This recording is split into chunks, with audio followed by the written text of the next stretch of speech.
To you, this is from a book I'm reading about Devon Franklin. It's called The Hollywood Commandments. I just wanted to read his story, just kind of find out some of the things that he did in order to make it in Hollywood. And he's a TV producer. He's married to Megan Good, right? Megan Good, yeah, amen. And he's a producer of the movie Miracles from Heaven. And so he said here, he was talking about just his journey getting into Hollywood, and he believes that this is really what his ministry is. He's a Seventh-day Adventist. You'll be able to kind of hear some of that in the passage that I'm going to read to you. But I thought it's really good, and it kind of fits in what we're talking about today. So he said, you're going to be asked to compromise your values. And he said, as I've mentioned, I observe the Sabbath from sunset Friday to sunset Saturday. He said, I don't do any office work, and I spend my time in study and prayer and in fellowship with my church community and immediate family. He said, but more than once, I have faced pressure to bend my Sabbath observation to attend a screening, read scripts, or go to meetings. When the pressures of work make us question our convictions, prayer is invaluable. He said it centers us and reminds us of what is really important. Prayer can give us the wisdom and the fortitude to stand firm and handle difficult situations. Every time I've been asked to waive my Sabbath observance for work, I pray and then I stand firm on my conviction, refusing to bow to pressure or compromise. Ironically, these refusals have actually helped my career and not hurt it. When I know it, if you'll face similar situations, and when you do, pray and ask for guidance on how to handle the situation. What I know is that even if people don't agree with you, when you stay true to your convictions, no matter the cost, you will earn your self-respect from those around you. So he goes on to talk about the first internship that he received as an 18-year-old. And he said that, he was trying to work for this company called Handprint Entertainment. He wanted to do an internship there. And it was one of the hottest management and production companies in the business. Their clients included people like Will Smith, Jada Pinkett Smith, Babyface, Sean P. Diddy Combs, and Jennifer Lopez. And so one of the most successful managers in all of entertainment was this man by the name of Benny Medina. And he says that he was notorious for having high standards. He put in quotes, code for difficult. So he said he interviewed with the general manager and didn't really get off to a great start.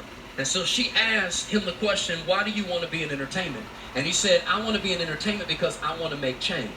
She thought, he was saying, you want to make some money. And he was like, no, entertainment is one of the most powerful industries in the world. And if I could be a part of it and actually make content, I think I can bring change to people's lives in a positive way. So the general manager asked him before she offered him the internship, she said, is there anything else that you want me to know? And he said, I heard God speaking to me, tell her about the Sabbath. In my spirit, I replied, no, I'll tell her about the Sabbath after I get the internship. He insisted, Devon, tell her about the Sabbath. Trust me. I took a deep breath and I said, there's one more thing. I observe the Sabbath from Friday night sundown to Saturday night sundown. And if taking this job requires me to work on the Sabbath, then I'm not going to take it. She paused, and I think my heart stopped for a second. I thought, Lord, why did you do this to me? I'm trying to get my foot in the door, and now it's about to close. Then the general manager said, no worries, we can work around that. That internship, he said, was the key that unlocked the door to his entire career, and it also introduced him to everything else that God was going to use him to do. Now watch this, folks. I don't know if that door would have opened had he not stayed true to his convictions, just like Daniel did. Amen. And I really believe that, which leads me to the next thing. One of the reasons why God was able to use Daniel the way that he did, is because the world's luxury and flattery meant nothing to Daniel. Amen. Daniel's motives were pure. The only reason he could minister to Nebuchadnezzar, to Belshazzar, and also to Darius is because he was free from them. He was free from them. We talked about this a few weeks ago, how God said he delivered Paul from the Gentiles and from the Jews, and then sent him right back in to minister to the same group that he had been delivered from. And I'm going to tell you, some people, they get elevated, and when they get elevated, they're so afraid of losing their position that they end up losing their voice. You're going to be asked when you're elevated to compromise something that you believe in. And in that moment, not only is the devil listening, but God is watching too.